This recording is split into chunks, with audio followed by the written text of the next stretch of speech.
All right, so if you see here that the desktop which I have created, so let's go to the Teams class. A quick recap here for all the members is as we start uh, joining in and we want to create a team, as I explained yesterday, we will go and click on create team. As we click on create team, we enter. We see that there are two types of teams. One is join. So join is basically the students who will join your classroom, and second one is you as the faculty will create a team. So yesterday we covered on create team. We also covered on the various types of team. What I've seen today with my experience is that if you create a classroom using the class type, as I said that you can students can join, but the students cannot exit. So that is one advantage. Second is all the class related activities, which is PowerPoint, which is your case studies, everything can be kept in this particular class type. So that is one advantage, including assignments and grades. Professional learning, as we discussed yesterday, is for education group, which has one class notebook. Staff also has one class notebook, but in others is purely a study group. But what I see is that in when I create a class type, I will also show you how you can email from your uh, from your from your channels to all the channel members directly. But somehow I see that if I use that feature of emailing to all my channel members, if I've created a class type as others, it's not working well. I'll figure that out why it is not working well. So that is how to create a classroom. Yesterday we saw that we created a classroom for the demo purpose called as demo class June 2020. Now in demo class June 2020, which we created yesterday, we clicked on the demo class. We also saw that basically when you create a class, you see that the class is created. You can change this logo. You can have your own different logos. You have this three ellipse, which is basically used for settings. You also have a general channel, which is by default created. Uh, uh, but then you can also add your channels. So yesterday we saw how you can add channels by clicking on this ellipse. Of the first ellipse out here on the top, we can add your channels. We also discussed that what are channels. Channels are various type of groups. A channel could be a general channel where all the users in your class can attend those channels, or you can create private channels. So private channel is only for selective users. So in a class also we have the habit of making 7-8 groups of students. So you can create those each group as a separate group. Multiple channels I have seen as more advantage in a corporate environment, but from a faculty point, you can create channels or then leave it up to it. You can have your class with 60 students. Now, in students, what I have been figuring it out, and also people have been saying that when I want to add a member in students, let's say I have a student by the name, let's say Abhishek. I remember this student very well. His name is Abhishek Nimborkar something. But then I don't see his match. Though his email ID is abhisheknimborkar@nmims.edu.in, but I don't find his email address in this domain of NMIMS. I'll explain that to you in the class why this is happening and what the IT team has done to solve this problem, so that when we create our class and we want students to join our class, they can automatically join these class. Currently they can't do. Why? Because nmims.edu.in is not configured in this particular class type. Having said that, you can also, yesterday we saw that when you go to the manage team section, you have the 5 tabs which comes on top of it, which is members, pending requests, settings, analytics, and so on and so forth. We also saw that when I click on settings, I have this area which is saying that team code, which means that I can also send a team code to the students. So when they come to the Teams application, they will have something called as join the team. When they click on join team, they can enter this code which you have sent to them via email. When you click on this, you can see this code. If I use this code and ask people to use this code to join the team, people, if they use this code, they can actually join the demo class team now. Having said that, codes can be used to join team only when people are there in this domain which is registered in team, so which is NMIMS dot @NMIMS.edu. So what the IT team has now done, this is for every faculty's benefit, please make a note of it.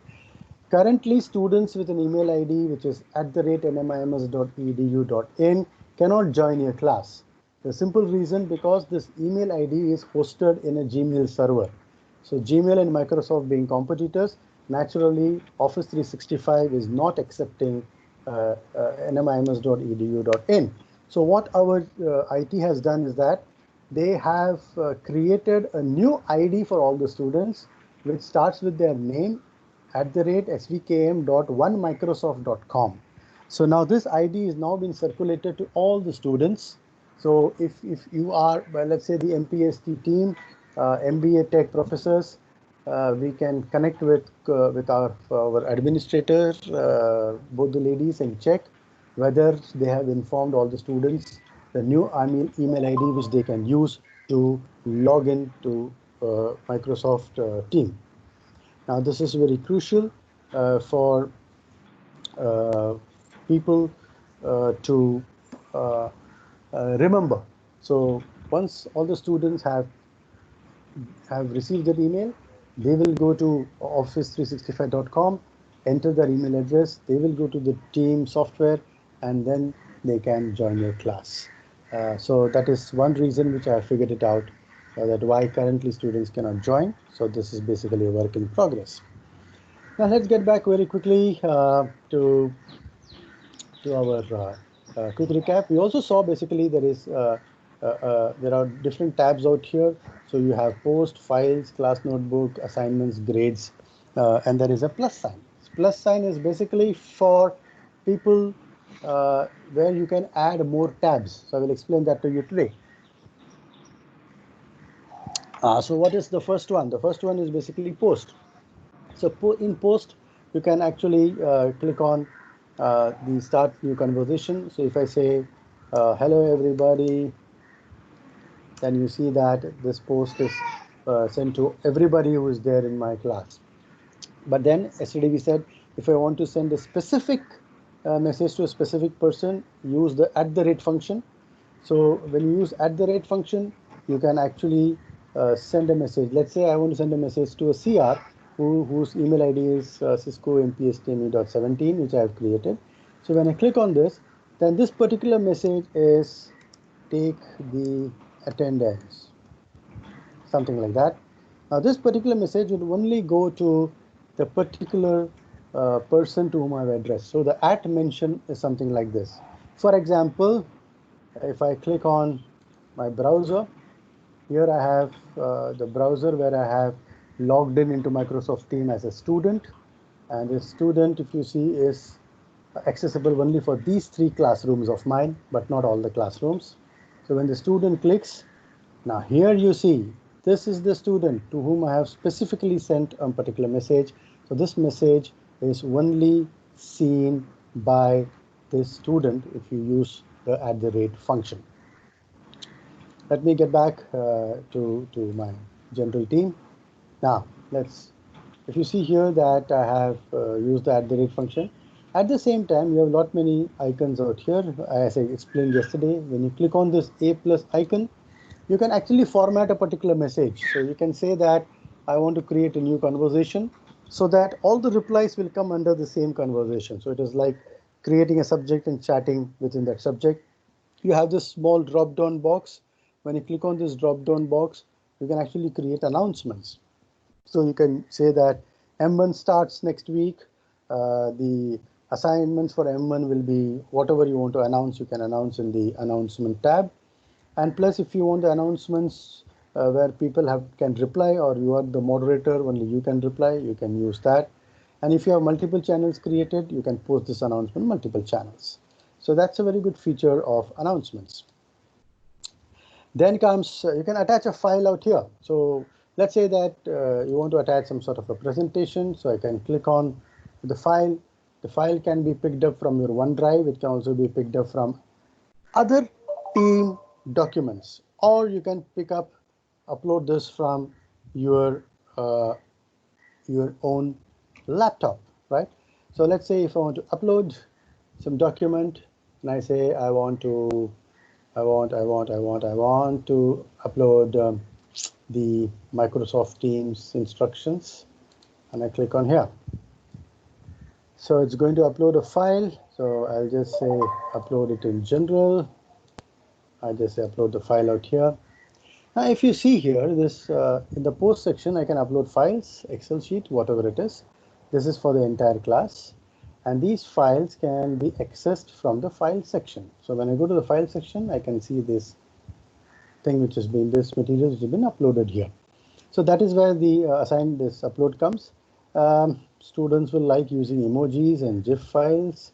There are stickers, of course, everywhere there is a fun part of it. Now this is something called as Meet Now. It's a very nice feature which I see here.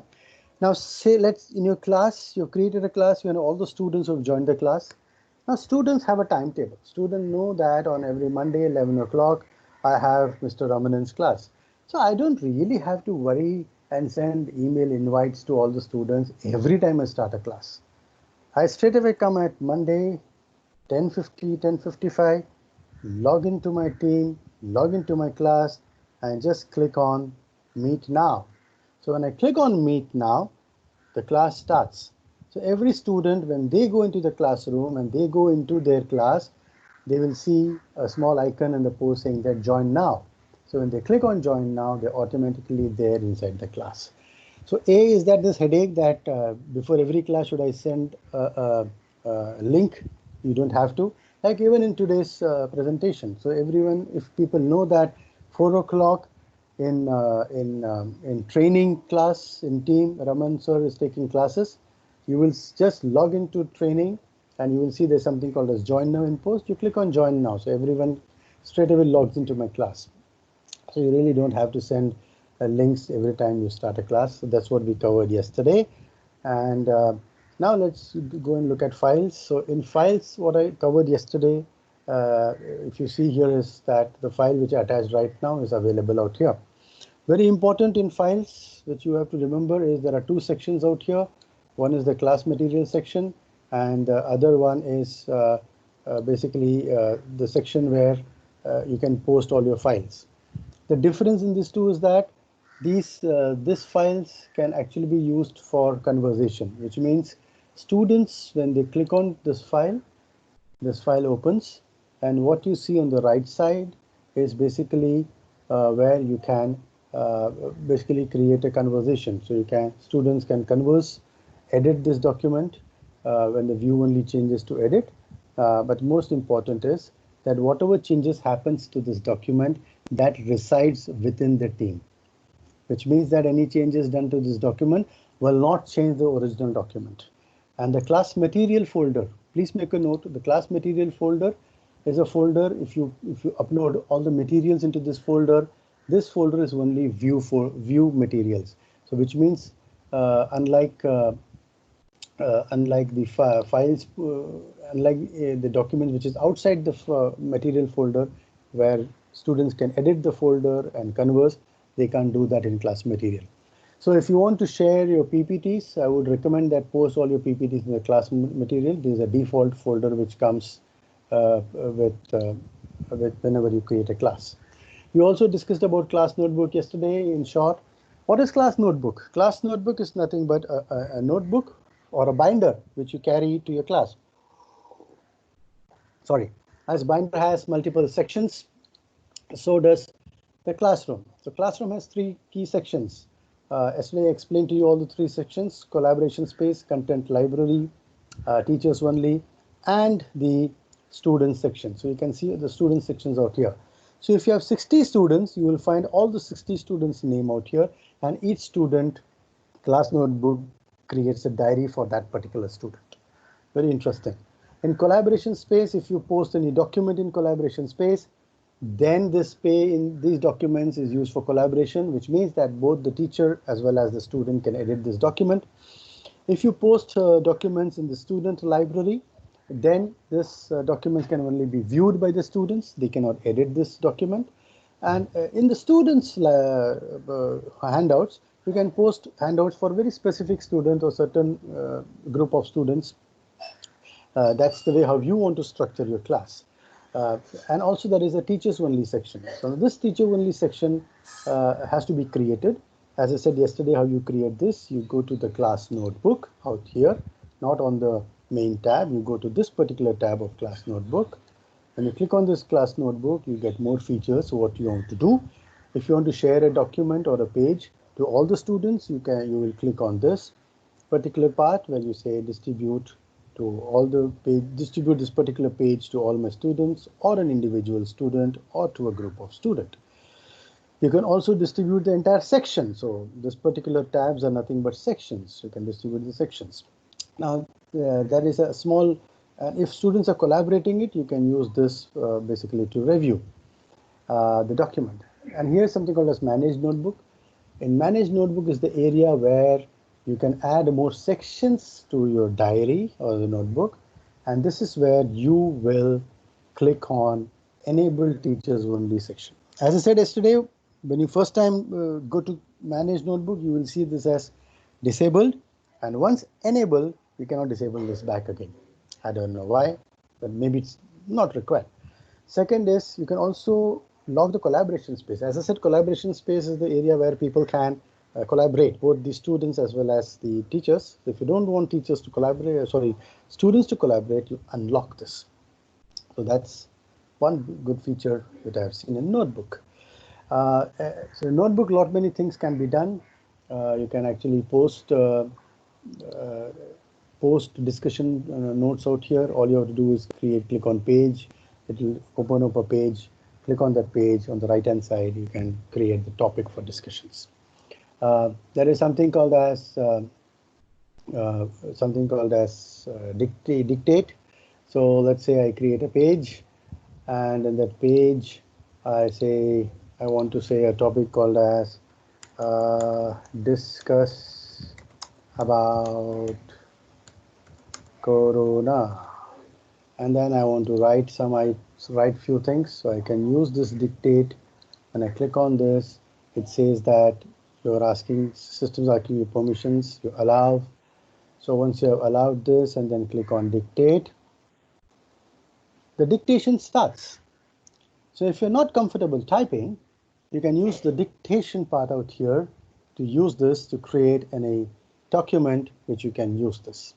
Very interesting feature. I stop this dictate. At the same time, there is something called as immersive reader in the system where it reads the entire document for you. So I will show you where you can use the immersive reader as well. So pretty interesting when it comes to classrooms, class notebooks. A lot of things can be done out here. So maybe I will take a separate session only on how to create a very good class notebooks for your classes. I'll take a very detailed session on that. Now let's go back to assignments. This is the place where we stopped. And I'll start the assignments for today's session, and also the grades part as well as the new tabs. When I click on assignments, I click on create. The system allows me to create an assignment or a quiz. Now what is the difference? Of course, we all know. I have used this assignment and quiz in Google Classroom, and I find that much more easy to control and monitor. I have also used WebEx for my video sessions. I found that easy, but students have said they couldn't log in and there was a bandwidth issues. I have not found bandwidth issues with Google Classrooms. I have not found bandwidth. In Google Classroom, you use Google Meet, which is the video chat. I have not found bandwidth issues there. I have not found much bandwidth issues with Microsoft Teams, but yes, in Microsoft Teams, you can have more than 500, 600 people as members, but in a meeting, you can't have more than 250 people joining the meeting, and you can't have more than 20 to 30 people joining in the meeting with video on.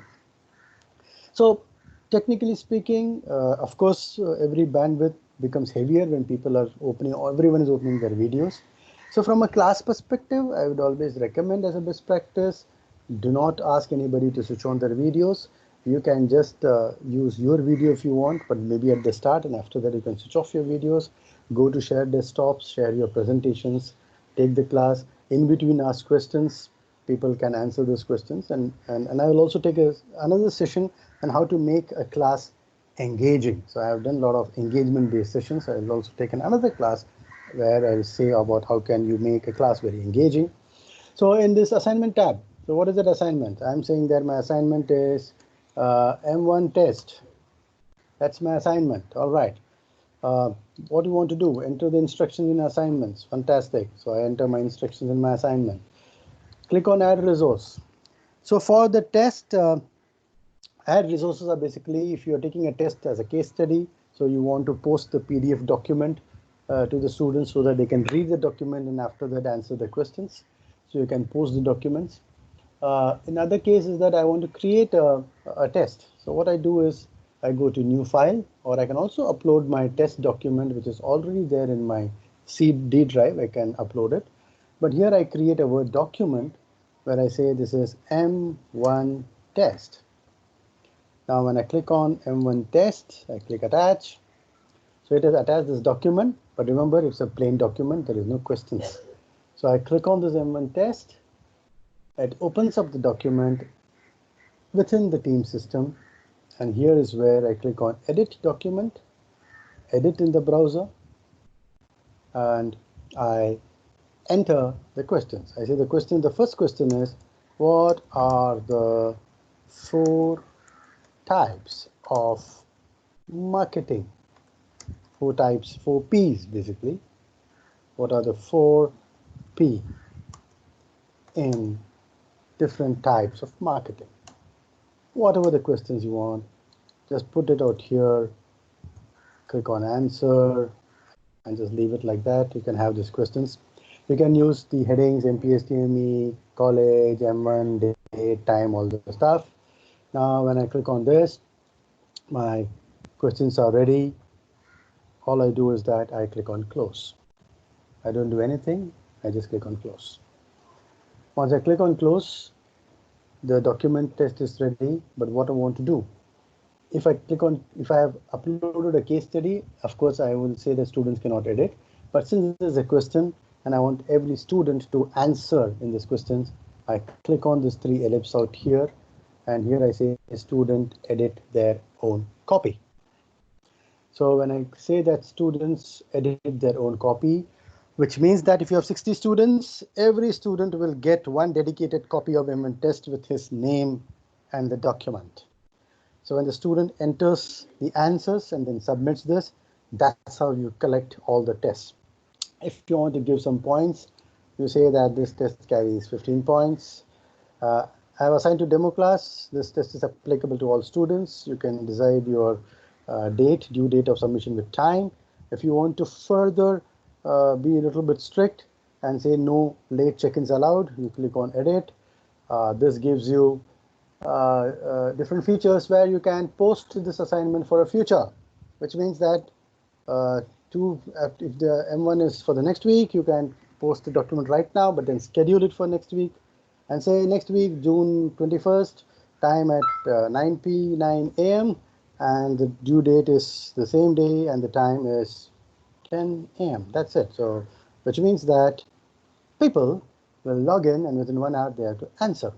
So I can use this, and there are some close dates. So if you click on, if you have assigned a close date, which means that date submissions will not be allowed.